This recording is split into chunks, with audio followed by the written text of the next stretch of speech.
Gute Morgen, Kameradinnen, Kameraden, Freunde vom OGBL, der größten, stärksten Gewerkschaft für Lützburg.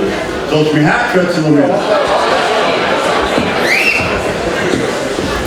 Als ein von den Vizepräsidenten vom OGBL an meiner Funktion als Präsident vom Landesverband der größten Eisenbahnergewerkschaft hier am Land begrüße ich euch hier an der Abtei Neumünster zur unserer ersten Mähfeier 2023.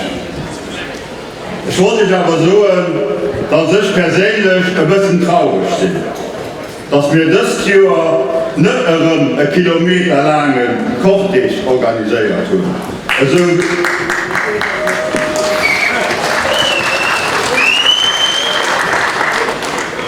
so wie wir das letzte Jahr gezwungenermaßen gemacht haben. Wo wir jeder engem hier am Land, und da denke ich nur besonders an als Politiker, als Stärke beweisen müssten. Während andere Gewerkschaften das letzte Jahr den Kuch mit ihren politischen Freunden gedeelt tun, sind wir als OGBL mit Tausenden von euch zusammen auf die Straße gegangen und haben für den Erhalt und gegen die Manipulation vom Index manifestiert.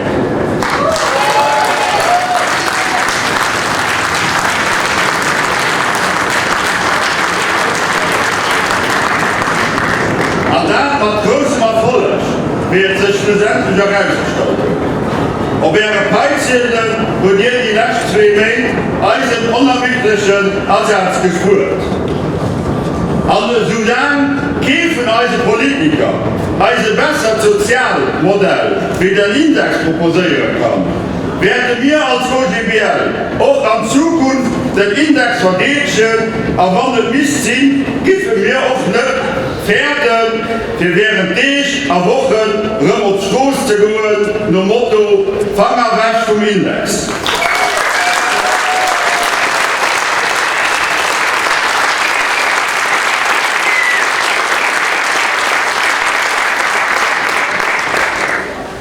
Am Vierfeld von den durchstehenden Gemengen auf Chamberwahlen wird die schätzliche Regierung schon ein paar sozial zugeständlicher gemacht. Mit du hast noch ganz viel Luft geholt. Für uns ist es klar, dass du noch deutlich Schnur gelöst musst gehen, wenn ihr sich eine Stimme verdingen will. Als OGBL werden wir genauestens Wahlprogramme von allen Parteien prägen und ihnen als wichtiges Forderungen gemacht werden. Die neue Regierung geht gut tun, den OGBL mal anzubauen. Am Neis bei den wichtigen Entscheidungen wie Land und Mensch mal unter Tisch zu holen. Und noch weiß den OGBL Spruchrohr für die Bürger zu leisten.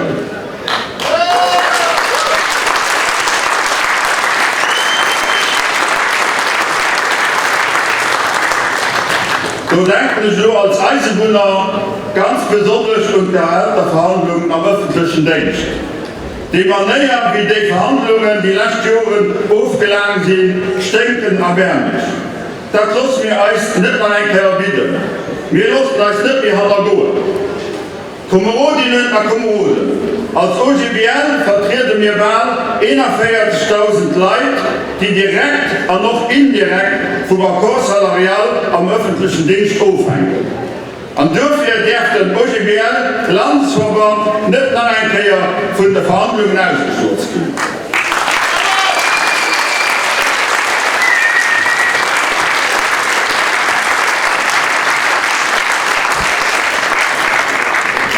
Kameradinnen und Kameraden, ich wollte heute das Begrüßen machen. Es sollte heute für alle eine echt Mähfeier geben. Du willst handlich ab, sonst geht es aber zu lang. Wünschen ich alle noch einen schönen Tag, Agentur und Präsidentin von OGBL, dem Nora Bach.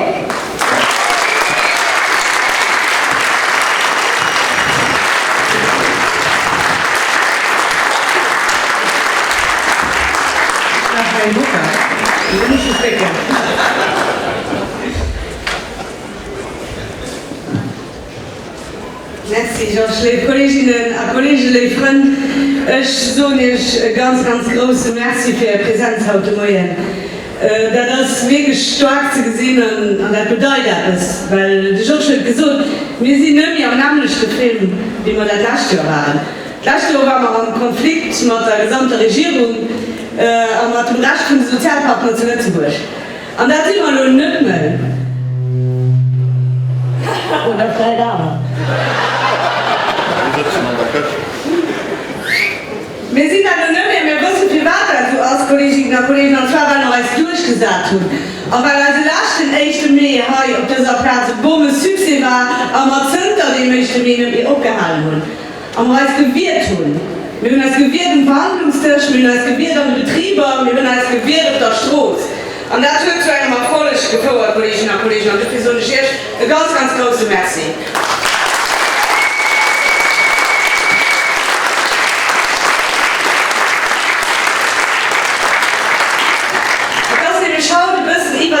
Hier, wo Patronat ein groß ugelöschten Arbeitsindex gefordert wird. Und dann kurz drauf zu suchen mit der Regierung und mit den zwei anderen Gewerkschaften haben sie im März 2022 dezidiert, die Indexierung von unseren Löhnen einfach auszusetzen. Und wir haben es nicht vergessen. Wir haben nicht vergessen, dass wir die einzigen waren, die sich dagegen gewehrt haben. Wir haben nicht danach geschrieben. Wir haben uns also darin festgehalten. Und das war der Folge. Weil das nämlich so, dass nicht durch den Schwer, sondern allein durch den Schwer seinen unermüdlichen Ansatz konnte dazu gefordert gehen, dass Kaufkraft von den Leuten erhalten wird.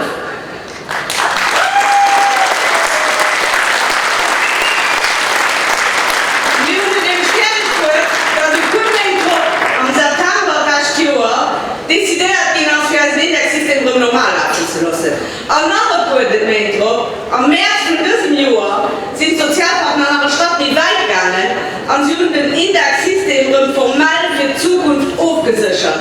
Und das ist ganz, ganz wichtig. Und aber war der Index nicht das einzige Thema von der Tripartit am März 23, also am September 22.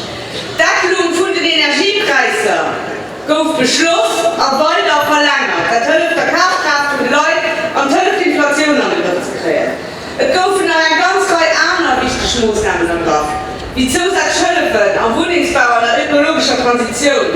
Am vierten allem, Kolleginnen und Kollegen, nach dem Druck von den Gewerkschaften endlich Steuerverband nur einer ganz langen Zeit der nächste Karriere und die Inflation angepasst gehen. Nicht genug, mit das ein wichtiger Schritt geschieht.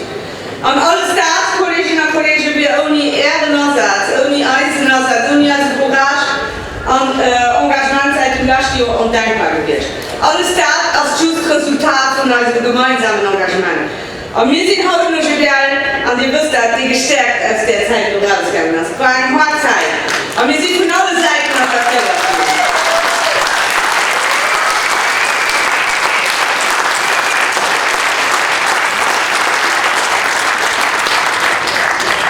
Wir sind von allen Seiten attackiert, wir sind das Versicht gegen als isoliert durchzustellen. Und ich erinnere aber daran, isoliert waren just die gemeint haben, sie wären alle an einem Boot.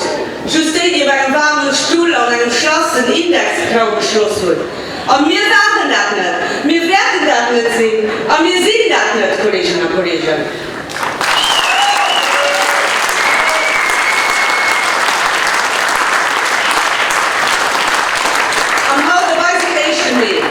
Dem Tag von der Arbeit stehen wir heute für weiterhin alle Leute an der Pension, an all die schaffenden Leute zu verteidigen, weil auch, wenn man viel erreicht, und vielleicht gerade, wenn man viel erreicht tut, also wichtig, dass man heute stehen. Und an einem Supervalue sind ich auch froh, alle Vertreter von den verschiedenen politischen Parteien halt zu begrüßen, weil das gut, Kolleginnen und Kollegen, dass Sie als Nullleistung kommen. Weil der nächsten Mai bleibt und darf von den Schaffenden sein. Die muss gefeiert, die muss geehrt gehen. Für die Emanzipation von den Schaffenden. Für als Rechter. Für eine Welt, wo jeder irgendwie Angst an einer Regung kann schaffen wollen. Der nächste Mai ersuchen darf von Frieden. Und dafür ist noch gerade heute so wichtig. Und spielt so eine große Rolle, wo man das Krieg in Europa holt. Kolleginnen und Kollegen, der nächste Mai so international da. Auch da das wichtig. Und da die keine nationale Grenze kennen. Und das ist gerade für euch auch so wichtig auszudrücken, wo wir doch wissen, dass da Tauschen von den schaffenden Leuten am Land kontrolliert sind. wo wir an allen ökonomischen Sektoren darauf angewiesen sind, dass tausende Frontalien all das muss aufstehen, auf 4 Kilometern über die Grenze wegfahren, für bei uns schaffen zu können. Wo wir während Covid gesehen wurden, wie abgeschlossen wir wären, von Grenzen zu werden, also nicht mehr schaffen. Wo wir auch an Zeiten von extremem Personalmangel auf vielen Sektoren gesehen, wie viele Arbeitskollegen gewesen sind. An aber, Kolleginnen und Kollegen, und das ist sind wir aber immer mit politischen Entscheidungen konfrontiert, die über 200.000 Leute, die also Reichtum Heimat erschaffen, die diskriminieren. Buchstätü, gratis Mesorlegen, gratis Schulbücher, gratis Kantinen, Unterschiede von den Sozialversicherungen, Unterschiede bei der Steuern, Unterschiede beim Teletravail. Und alles das sind nur Beispiele von denen Diskriminierungen, von den Diskriminierungen bei denen Frontalien immer ausgesetzt. Et là, chers collègues français, je m'adresse particulièrement à vous ce matin. Vous qui êtes venus au rassemblement du 1er mai de l'OGBL ce matin, avant d'aller ensuite manifester en France. Manifester contre cette réforme des retraites.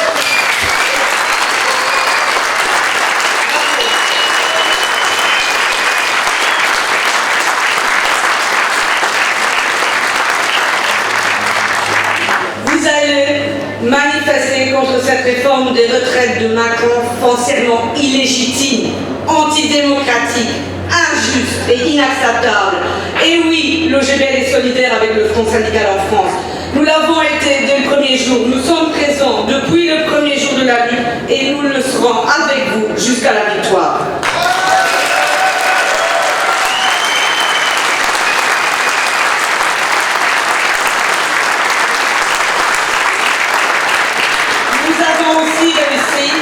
En très peu de temps, de collecter de l'argent. Et nous avons rassemblé pas moins de 10 000 € pour soutenir financièrement les grévistes. Ensemble, chers collègues, nous ne lâcherons pas. Et je suis fière de ce mouvement de solidarité exemplaire de l'OGBL. Je remercie aussi notre ami Pascal Debé de la CGT Grand Est d'être présent avec nous ce matin.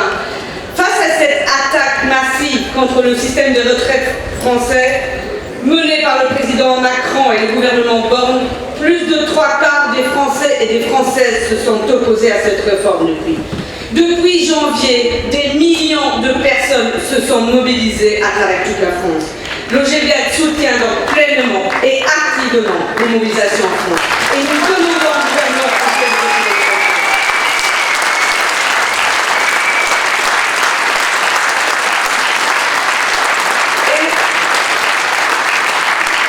Et chers collègues, il s'agit aussi pour nous au Luxembourg de mettre en garde le patronat luxembourgeois et tous ses alliés politiques. Une attaque contre le système de pension luxembourgeois entraînerait dans tous les cas la même réaction à celle des salariés français et de leurs syndicats.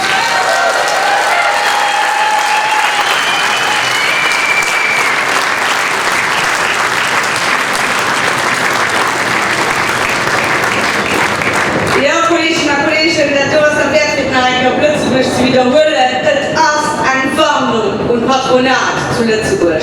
Ein Patronat, das bloß schon scheißt durch Pensionsverschlechterungen. Und das ist eine Warnung und ein Patronat sind ganz politisch alliiert. Der OGBL lässt keine Attacken auf unser Pensionssystem zu. Aber was sie probieren, Kolleginnen und Kollegen, da werden sie genauso zu spielen kriegen, wie sie auf Frankreich spielen.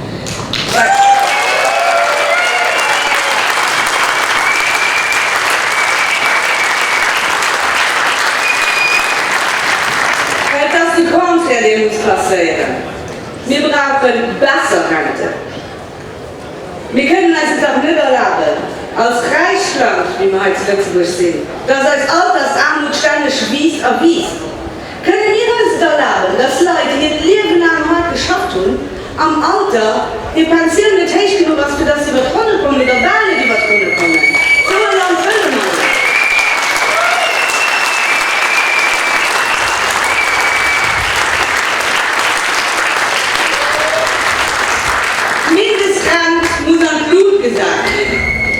Es muss noch all die Punkte redressiert gehen, die bei der letzten Pensionsreform 2012 verboten wurden. Kolleginnen und Kollegen, geht als nicht drin, einfach immer mit alt zu gehen. Wir wollen gesund und würdig alt gehen. Und unser Rentensystem muss verbessert gehen und nicht verschlechtert. Und gesund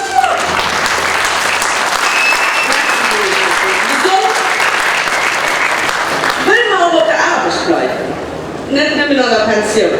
Und wir sind froh, dass ich meine Lebenswerte und Politik sich nur ganz viel mit der Gesundheitsprävention beschäftigt. Ganz zum Motto, mieux vaut prévenir que guérir. Aber wir haben eine gute Idee, wie man die Fürsorge der Leute krank geht. Wir müssen nämlich dafür sorgen, dass Leute schon allein nicht durch ihre Arbeit krank gehen.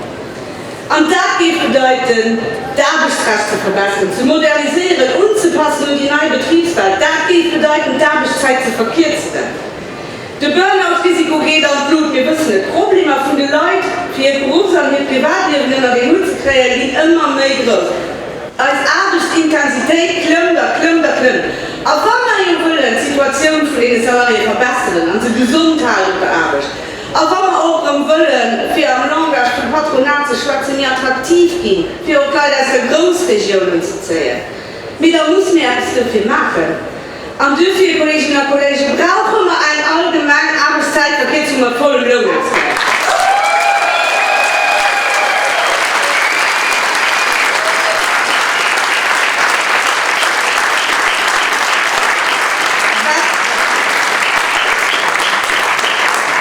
Was da nicht ist, wir brauchen eine Tüte, was andere Länder machen. Wir müssen nicht einfach durchziehen. Was aber auch nicht ist, nämlich oder dieselbe viele Stunden schaffen, just einfach anders verdienen oder nicht oder mehr von daheim schaffen. Was einfach just nicht mal schaffen. Der letzte Mittwoch, mit dem Präsidenten von der UL, Bertel, sich zu einer Stellung hinreißen gelassen, und UL wird dann die Chambre von abschließen. Wenn den Herr Rackinger ja recht mit seiner Aussage hat, dass Nabeldienst der immer auf den Tag von Welt gibt, dann wäre ganz vieles anders. Weil da wären all die versprachten Reformen, die man ja so lange brauchen, über das Kollektivvertragsgesetz, über das Plan de Maintien en Emploi, über die Konstitution, über die Verhältnis, über das Recht auf beruflich Weiter- und Fortbildung, da werden die schon lange auf den Weg stehen. Mit nichts davon, das passiert, schon nicht oft gesagt, so dass Sie sich schon uns echt vorstellen, ob der Herr Rackinger von der politischen Realität her noch nicht hat, ob es mal kriegt.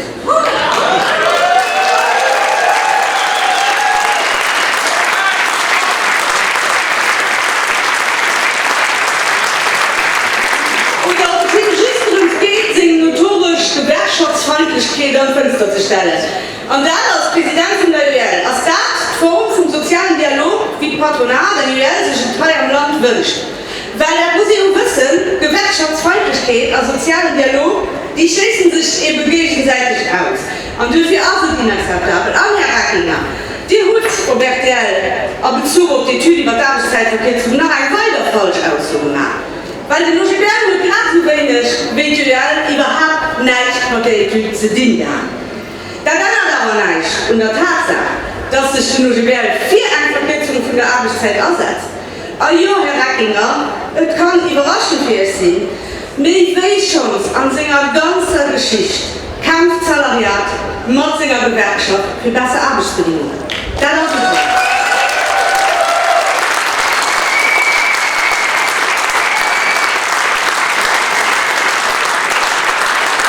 Und so zu daher doch kämpfen für eine Verkürzung von der Arbeitszeit für die Schaffenden, für ihnen mit Zeitraum, viel besser Leben zu ermöglichen. An einen gewerkschaftlichen Aussatz gegen Patronat und Kapital, Kolleginnen und Kollegen. Ein Patronat und ein Kapital, die Haut wie gestern, wie morgen ins Donner rübermachen, sich so viel wie möglich und so intensiv wie möglich Zeit zum Salariat oder den Null rappen. Den Aussatz, den bleibt ungebracht und die geht konsequent weitergeführt. Mann oder ohne Typen, egal wer Arbeitsminister ist, egal wer Partei in der Regierung sitzt.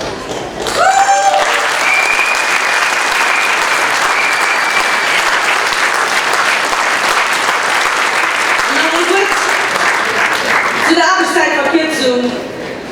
Das beste Instrument als natürlich nationales Gesetz von einer allgemeinen Arbeitszeitverkürzung und das brauchen wir.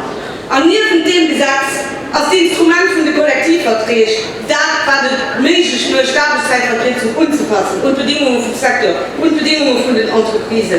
Dadurch bleibt der Kinexweg. Und das Kollektivvertragsgesetz, Kolleginnen und Kollegen, das ist auch ein von den wichtigsten Gesetzen, wo nicht passiert ist. Weil heute geht es von der Gerechtigkeit. Heute geht es ja genau von der Umverteilung von Schaffenreichtum. Heute geht es von der Löhne, Kolleginnen und Kollegen. Und Rechnung ist ganz einfach, da wo wir Kollektivverträge schon, wo wir besser leben. Wir brauchen viel Kollektivverträge. Wir brauchen am besten sektorielle Kollektivverträge. Und das ist viel besser als die Lohnbedingungen von den Leuten.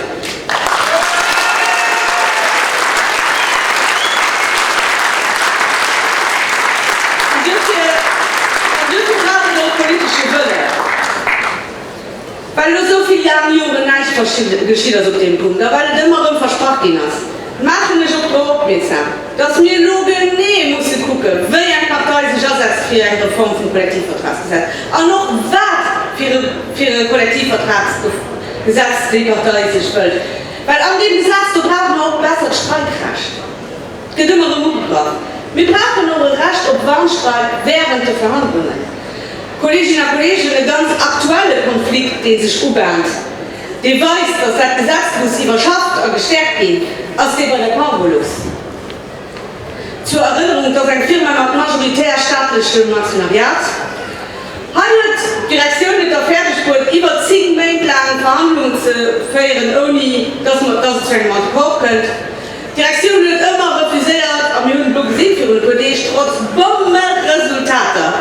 Irgendetwas zu machen auf der Gehaltserhöhung oder auf der Jobgarantie.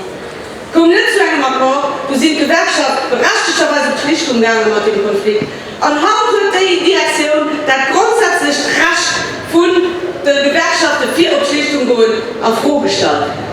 Sie stellen nur vor, dass Konziliation sich ein Dossier umgeholt wird.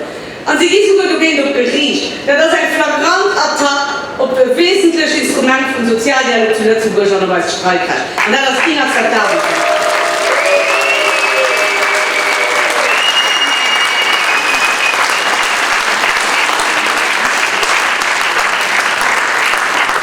Kolleginnen und Kollegen, auch am Sektor vom Handel, von der Garagen, vom Horeca, du weißt ganz konkret, wieso wir das neue Kollektivvertragsgesetz brauchen. Heute haben wir mit 38% von den Leuten, die am Handel arbeiten, nämlich 21% von den Salarien im Horeca-Bereich, die in den Kollektivvertrag fallen.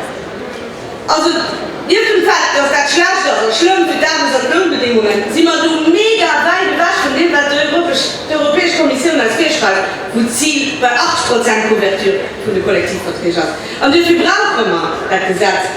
Und auch von der OGPR, dank ihrem Ansatz am Syndikat, und in den letzten Jahren fertig wurde, eine ganz Reihe neue Kollektivverträge aufzuschließen, wir nur über 1000 neue Salarien, die aufgedeckt sind, brauchen wir endlich eine sektorielle Verhandlungspflicht. Weil es kann nicht sein, dass Patronat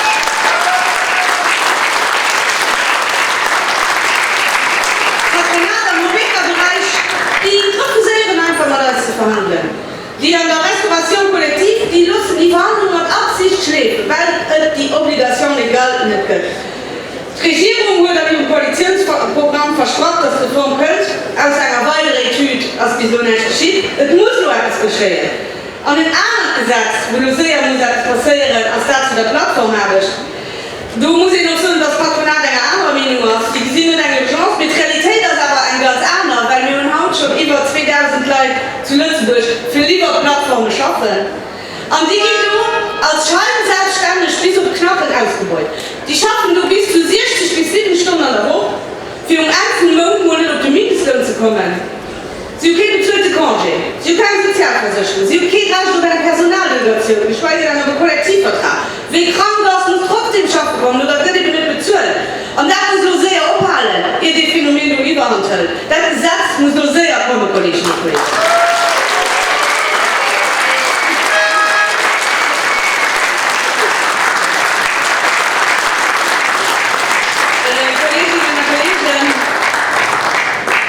Ja, die Welt ändert viel und wir leben in einer globalisierten Welt und Lieferketten, die gehen immer mehr undurchsichtig.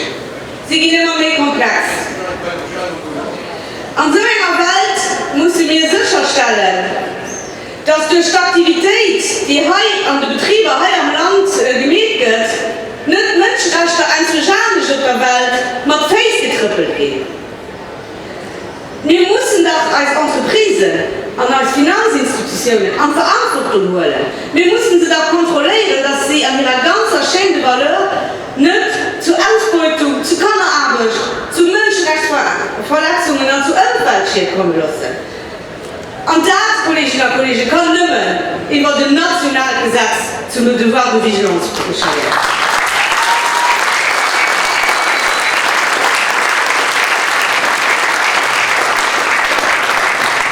Ich habe gesagt, wir haben Steuerzeit am Andererseits.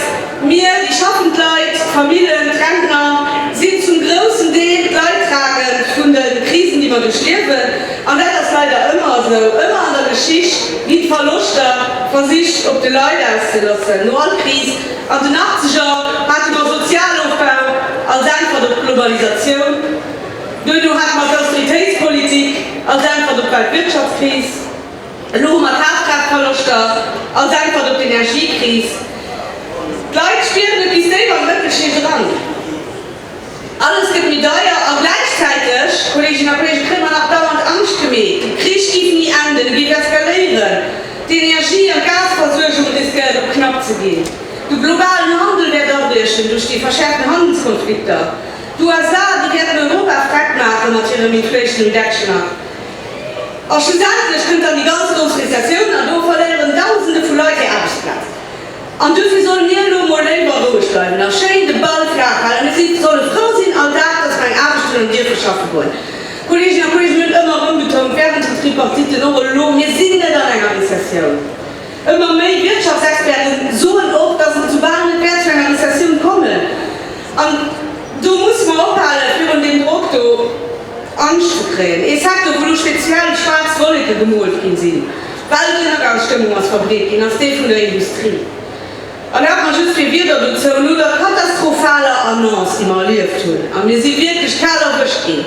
Von den Aktionären, die just auf sich nur Profitmaximierung sehen, bei DuPont, DTF, aber bei der Husky, wird Mogibel mega sehr gehandelt. Am dank dem Ansatz von den Mogibel, von allen Beschäftigten und der großen Solidarität, und sie fertig wurde, dass er kürzester Zeit den Plan de Maintien dans l'Emploi reviert ging. Und das ist gut so. Wir vergessen aber dabei auch nicht die 170 Salarien von Liberty Steel. Sie sind halt gefangen von einem Patron, den man nie wollte, den am Werk noch so gute Betrieb an den Weg zu treiben, nur weil die selber überschuldet ist. Und Leute wollen schaffen. Leute wollen einfach nicht schaffen. Sie wollen eine Zukunft. Und die nächste Problem als ein Patron, der refusiert, den Weg zu verkaufen, und so eine Zukunft zu ermöglichen. Und die Situation Liberty Steel, die resümiert ganz gut all die Fayancen von der europäischen Industriepolitik.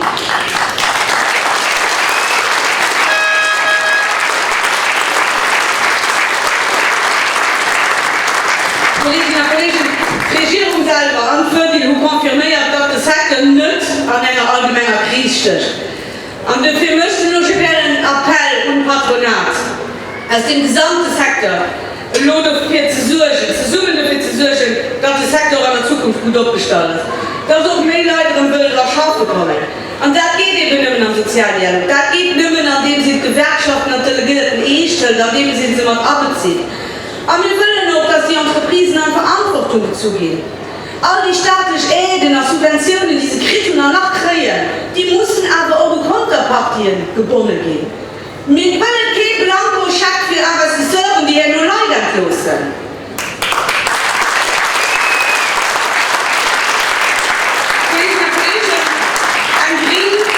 Ein Green und digitale Industrie von der Zukunft, die wir alle wollen, die kann es nicht mehr geben mit guten Arbeitsplätzen. Und das geht nicht mehr mit Eis und nicht ohne Eis. An den anderen Sektor, wo du Druck gemacht wird, als der vom Bau. Als Kolleginnen und Kollegen sind gerade ganz schwierigen Kollektivvertragsverhandlungen. Der Sektor ist schon in einer speziellen Situation. Auch heute kann ich nicht von einer allgemeinen Krise schwätzen. Wir seit Mai probieren Patronat aber durch ihren Katastrophismus die Verhandlungen entlang zu ziehen. und dadurch all seriöse Diskussionen zu sabotieren. Und Lachspruch, wo man den Patronat Ultimatum gestaltet. Wenn Sie noch nicht ganz konkret, aus seriös 4 Schläge durchlehen, dann wird das Syndikat Bauern und Handwerk dezidiert allmählich gewerkschaftliche Aktionen an Pferd zu legen, für den über 20.000 Leute endlich das Salär an Arbeitskonditionen zu verbessern.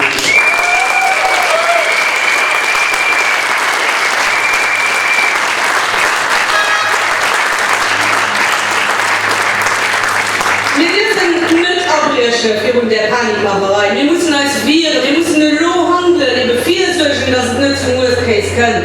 Und dafür braucht man eine starke Gewerkschaft. Und dafür steht die UGBL. Weil die Gewerkschaft kann etwas erreichen. Das haben wir bewiesen, das werden wir noch weiter beweisen. Und auch wenn sie immer probieren, Gewerkschaften als kleine durchzustellen, als klein zu schwätzen, das ist der Konträr. Sie können nicht als neuen Abschwung. Und nee, Kolleginnen und Kollegen, eine Gewerkschaft kann nie neutral sein. Sie dürfen nicht sein, wenn sie ihren Job machen wollen. Wenn sie sich schon aussetzen für die Interesse von den Leuten.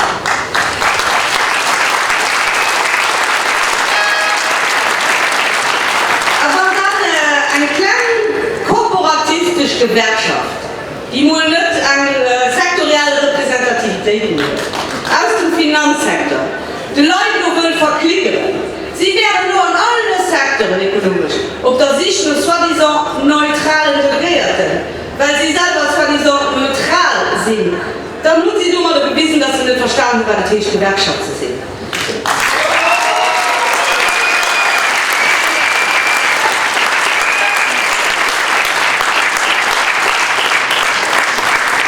Die lassen nur dabei gar nicht die Leute sich flecken. Und hallo, Kolleginnen und Kollegen, EU für unsere Sozialwahlen, EU befehlen wir alle Gurten an den Entreprisen, an der Chambre des Salariés als Kreis auf die Gebärde schnappen. Also das ist einfach nur bedauerlich, dass da so viel Energie und so viel Zeit drauf geht, sich unabhängig zu bekämpfen. Auf Platz alle zu zoomen als Stärkten an einer Einheitsgewerkschaft am Sinn von den Leuten.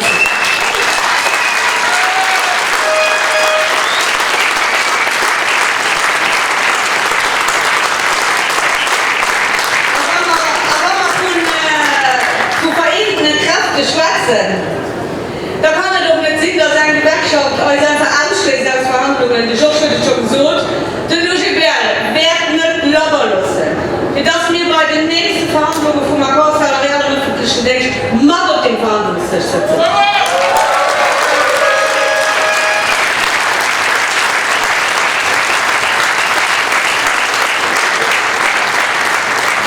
Zehntausende Salarien hängen einfach nur direkt von dem Akkord auf.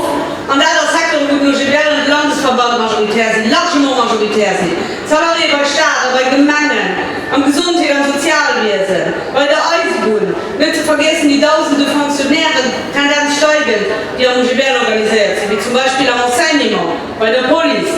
Es ist inakzeptabel, dass UGBL von den Verhandlungen ausgeschlossen wird. Weil man UGBL wird kein 80-90-Regelung gehen. Es wird kein Bewertungssystem beim Staat gehen. Und wir haben keine Abwertung von der niedrigen Skala gehen, die just auf die Jahre limitiert ist. Und darum verschwindet. Die muss bleiben, die Abwertung von 5%. Das wäre ein positives Signal für die Lohnentwicklung im Land insgesamt.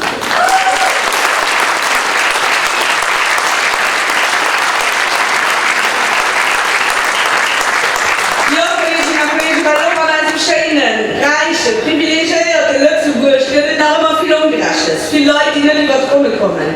Die stehen beim Mittelstieg dran, mit der Kaufkraft zu kämpfen. Leute, da wird aber auch immer mehr Armut. Es gibt immer mehr Leute, die schaffen und trotzdem arm sind. Da ist doch immer gesehen, dass man an der Eurozone die Rechte sind, wie an der Working Poor. Ja, das ist traurig und das ist inakzeptabel. Und du musst nur ein Gegengewicht.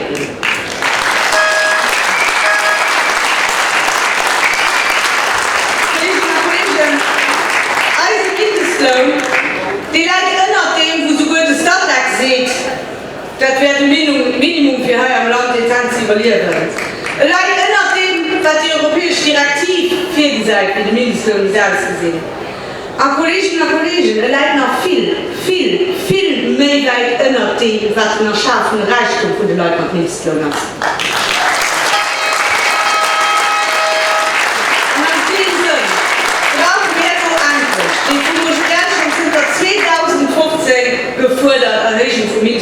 15%. Das ist notwendig, das ist gerecht und das ist überfällig.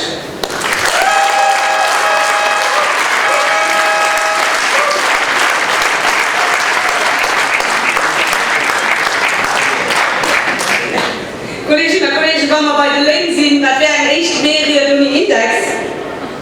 Ich bin aber so froh, dass man das für just Satz braucht. Nicht manipuliert, nicht verrickelt, nicht gedeckelt, nicht geändert wird für die. Kolleginnen und Kollegen, fangen wir was zum Index.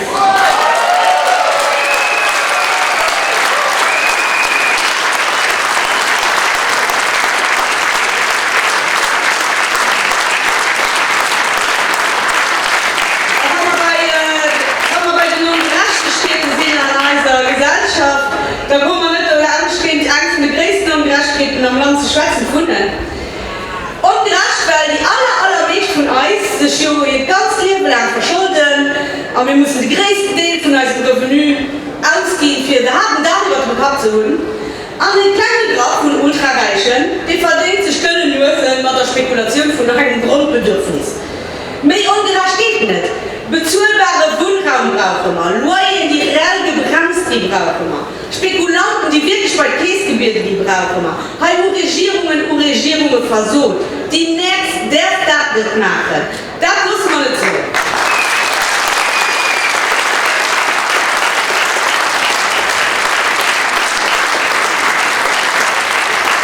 Und dann, wenn wir eine sozial gerechte Gesellschaft danach sind, Steuerpolitik, wo endlich eine Umverteilung von oben nach unten kann.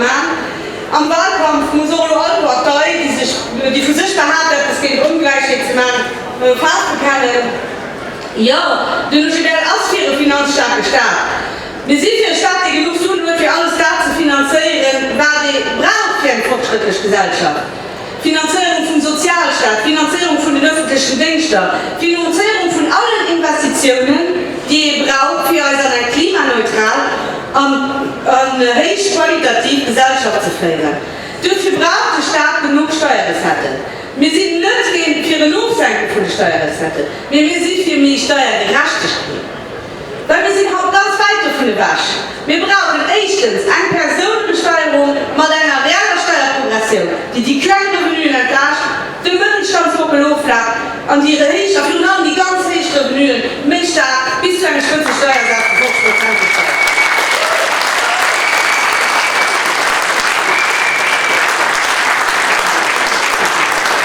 Zweitens muss durch die Besteuerung von dem Lohn und dem Kapital, die Kleinen, die wir brauchen, heute ein neues Equilibrium. Drittens, eine weitere Aufsenkung von der Betriebsbesteuerung darf nicht passieren. Au contraire, es kann doch nicht mehr eine gesellschaftliche Option sein, dass Gewinnmilliarden für Großkonzerne und multinationale Konzerne sich der Besteuerung quasi ganz entziehen. Auf viertens, Krise vom Logement schon gesagt, die verlangt eine fiskale Schlenkung. Die Spekulation am Immobilienbereich muss decisiv gebracht werden. Auf fünftens, zuletzt, muss eine Steuerreform machen, was Steuerreform 2017 nicht fertiggestellt wird. Neben der Staffelung von einem Mechanismus von der automatischen Aussprassung von Barren und Inflation.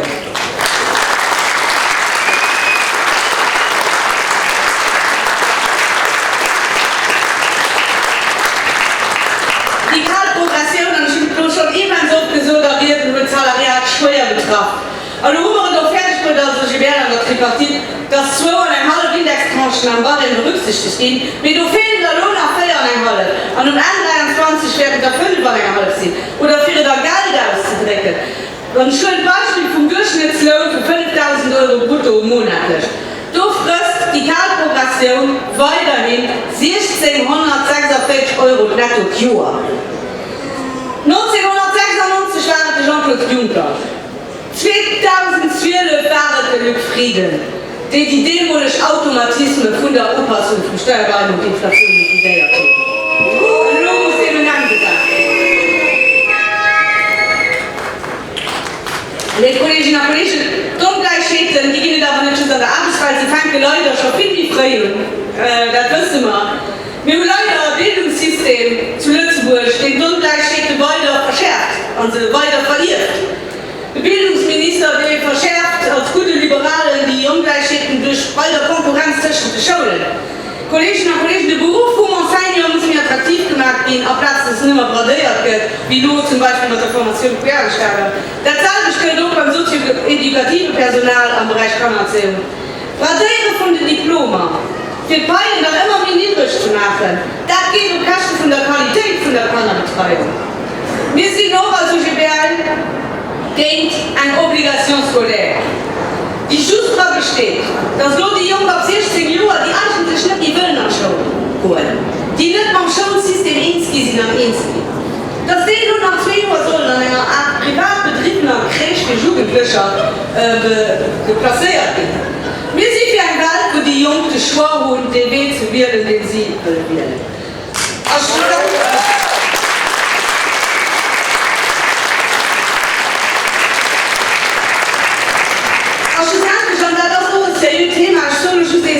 Wir müssen wirklich als Gesellschaft Handwerkerinnen wertschätzen.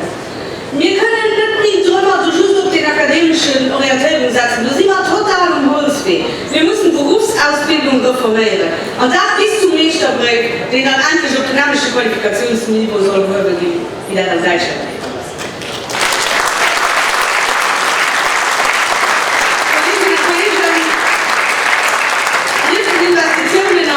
Education braucht man darüber als Gesundheit, als sozialer, Pflegesektor. Weil dann wirst du eine Gesellschaft, die lässt sich musste, wie sie eben umgehen, oder ihre Kanner, ihre Kranken, ihre Pflegebedürftigen. Aber der hat kein Business gemacht gehen. Und du gibt ganz viele politische Strömungen gehen. Wir müssen alles öffentlichen, solidarisch finanziert, ein gutes Gesundheitssystem weiter stärken, weiter ausbauen, Platz unzugreifen und Trick zu schrauben. Man muss nicht nicht dazu kommen, dass man Lehrstuhl verschaffen geht. Wer nicht dazu kommen, dass man zur Klasse mit den 10 Hunden versuchen zu spüren. Auf wie das garantiert wird, muss der gesamte Gesundheitspflege- und Sozialsektor in öffentlicher Hand bleiben. Den darf nicht um Privatkonzerne.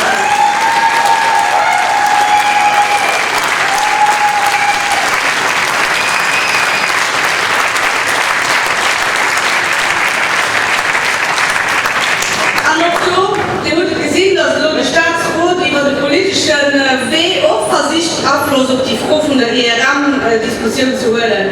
Und auch dazu bleibt aufmerksam, wie genau, wenn wir wollen, dass der Sektor in öffentlicher Hand bleibt, muss man genau aufpassen, was den einen oder den anderen an seinem Wahlprogramm sieht, weil auch da geht da, die wünschen sich die Privatisierung vom Gesundheitswesen.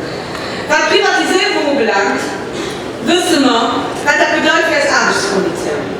Auch das gibt schon genug Beispiele verdeutlicht. Und wir hatten nur ganz gezahlte Beispiele in dem Sektor, wo man bis vor kurzem am Staatslabor den direkten Vergleich gehabt. Heute öffnet dem Schweiz, die man im privaten Statut nicht Leute geschafft und die nach als Funktionär gestaltet dürfen. Und das ist immer noch bei einem anderen Konflikt. Und dafür brauchen wir Syndikat einen großen und wichtigen Schritt, dass wir werden fertig wird, den ersten Kollektivvertrag von der Geschichte vom Laboratoire National de Santé zu behandeln.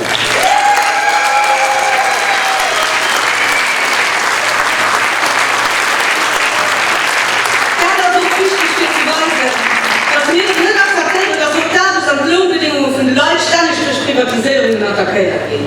Und ich erinnere die Kolleginnen und Kollegen, wie wir alle für 3 Jahre geklappt haben, für mehr so dem Personal als für Gesundheitspflege und Sozialsektor. Seitdem ist leider nicht viel geschieht, weil das kein außerordentlichen Euro mehr von der Regierung an den Sektor investiert geht. Und nur haben wir alle Wahlprogramme, wie sie für den Gesundheitsberuf schätzen. Wir gehen Türmatsche schätzen, wir müssen nur niemand abmachen. Wir brauchen mehr Leute, wir brauchen mehr Personaldotationen. Dotationen, die dem realen Bedarf vom Sektor entsprechen. Da wo noch keine Dotationen gehen, müssen Mindestschlüssel festgelegt werden. Sowohl zu der Unzahl von Leuten, wie aber auch im Niveau von der Qualifikation. Weil nur so, Kolleginnen und Kollegen, können wir sicherstellen, dass der Patient die bestmögliche Versorgung kriegt, von dem er am dringendsten braucht. Weil wenn wir über Personal spuren, dann geht es teuer auf unsere Gesundheit.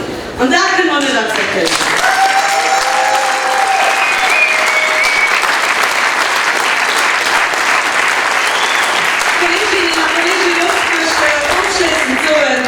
Wir sind immens froh, heute starke Leute werden zu sehen. steht am Interesse von den schaffenden Leuten und den Pensionierten. Die Zeiten, die uns durchkommen, werden kein einfach sehen. Wir wissen, dass wir sind als Gäste voll bewusst, aber wir sind noch pratt. Wir sind noch pratt, wieder wiederzukommen, wenn wir nicht das tun, das soll kein Zweifel. Und dafür stehen wir heute alle unabhängig von welchen Sektor. Und am nächsten Mal muss ich noch daran erinnern, dass seit der industriellen Revolution, also immerhin so, dass die Necessität von den Gewerkschaften nach vorgestellt wird. Am Anfang von ausländischen Gendarmen mit dem Gewehr daran, verhandelt sich. Immer dann, wenn eine Brenzlichkeit für die sich als Arbeitskräfte bereichern, könnt die selber nein. Immer dann wird Gewerkschafterproben stellen. Aber es geht halt im Beruf um Matschwechsel, Kolleginnen und Kollegen, von einem Matschspruchrecht. Das ist auch froh vom Gewicht vom Einzelnen zum Kollektiv. Allein kriegen sich nicht gewählt. Muss sich zusammen sehen. Und das ist Gewerkschaft. Eine Garantie, dass ihr nicht allein durchsteht, weil die Sache will vergessen. Das heißt Recht, auch von dem Recht machen wir Gebrauch, Kolleginnen und Kollegen.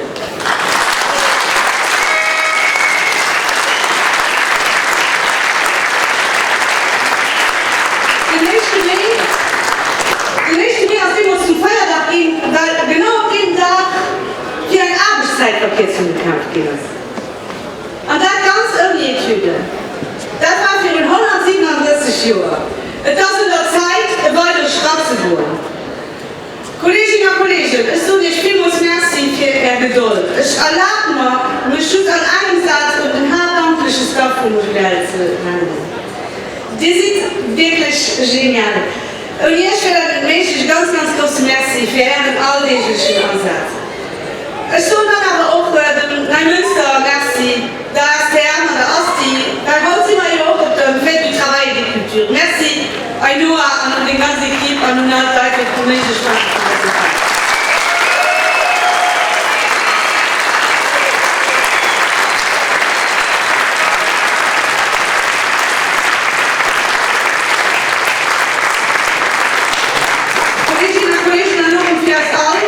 Alle gut, zusammen, drei auf der Platz.